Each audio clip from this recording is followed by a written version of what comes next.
time is coming that I have been dreading most of all, and that is to have my red 124 inspected by the official authorities to see whether it can legally be driven on the road in a permanent fashion.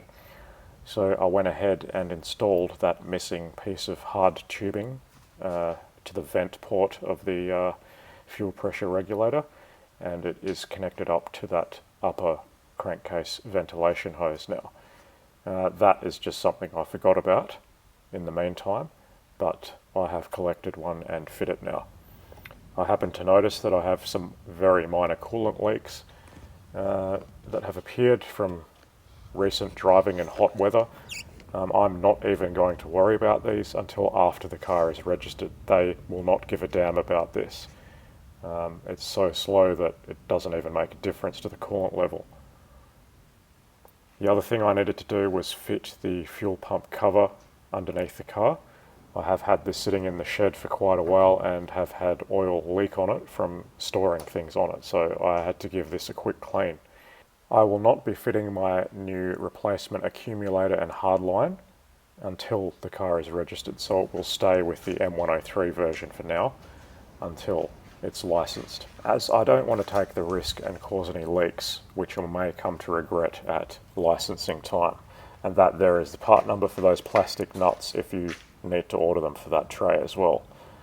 To my surprise, it actually slid under the car pretty easily without even having to lift up the car.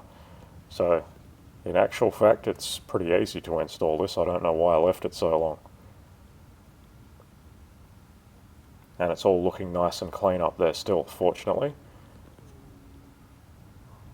The only nut that is a pain to install is the rear one, and that's only because I forgot that it sits on a 45-degree angle. But once you remember that, you are good to go.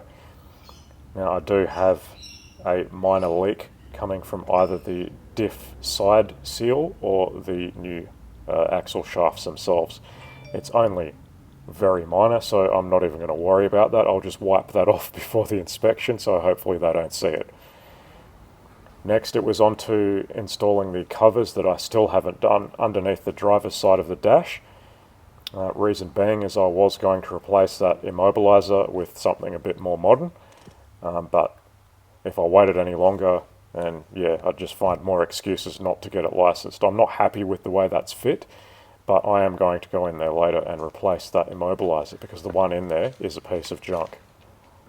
So all in all, a small amount of work today, but important nonetheless because all of that stuff had to be covered for the purposes of the inspection. Interesting fact, I've almost paid my house off, and for what I have been paying the last few years, I can actually afford to buy a brand new E63 using MB Australia Finance. Now, I'm not interested in doing that. I'd rather do many, many things in life than do that instead. But I will be open for suggestions as to what my next project will be in the next year or so.